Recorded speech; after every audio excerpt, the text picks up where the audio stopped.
Good morning students, pathways academy YouTube চ্যানেলের জন্য সকলকে স্বাগত জানাই। আজ আমরা ছোট্ট একটি টপিক নিয়ে আলোচনা করব, সেটি হলো ইন্ডিয়ান সয়েল বা ভারতীয় মৃত্তিকা। ICAR বা Indian council of agricultural research ভারতীয় মাটিকে 8টি ভাগে ভাগ করেছে। অ্যালুভিয়াল সয়েল বা পলি মাটি, ব্ল্যাক সয়েল বা কৃষ্ণ মাটি, রেড সয়েল বা লোহিত মৃত্তিকা, ল্যাটেরাইট সয়েল, পার্বত্য মৃত্তিকা বা forest and mountain soil, arid soil বা মরু মৃত্তিকা, স্যালাইন সয়েল বা লবণাক্ত মৃত্তিকা এবং পিটি বা মার্সি সয়েল। এবং মনে রেখে দিও, এই পিটি বা মার্সি সয়েল এটি কিন্তু জলাভূমি মানে যে জায়গাগুলোতে রয়েছে সেই জায়গার কিন্তু মাটিগুলো হচ্ছে পিটি বা মার্সি সয়েল। এটি মেনলি কেরালাতে কিন্তু পাওয়া যায়, ঠিক আছে। আচ্ছা, মালাবার উপকূলে মনে রাখবে। আচ্ছা, প্রথমে আমরা যেটা বলেছিলাম অ্যালুভিয়াল সয়েল। অ্যালুভিয়াল সয়েল বা পলিমৃত্তিকা সবচেয়ে বেশি পরিমাণে পাওয়া যায় ভারতবর্ষে।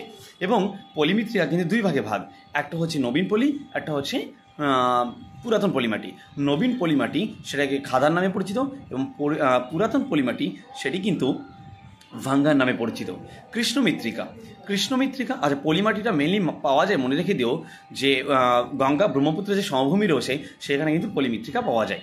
কৃষ্ণ মৃত্তিকা মেনলি দাক্ষিণাত্য অঞ্চল এবং কৃষ্ণ মৃত্তিকা যেটি রেগুন নামে পরিচিত এবং এটিতে সবচেয়ে বেশি পরিমাণে কার্পাস চাষ হয়, ঠিক আছে। আচ্ছা, এরপরে মনে রাখবে তোমার পার্বত্য মাটি, ঠিক আছে।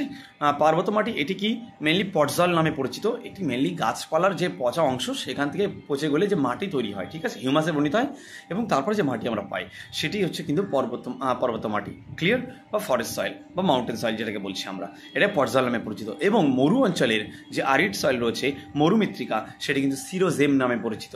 এবং মনে রাখবো স্যালাইন সয়েল কিন্তু বিভিন্ন অঞ্চল বিভিন্ন নামে পরিচিত, রে, কালার, উষার, থুর, এক্সেট্রা, চোপান, এক্সেট্রা নামে পরিচিত।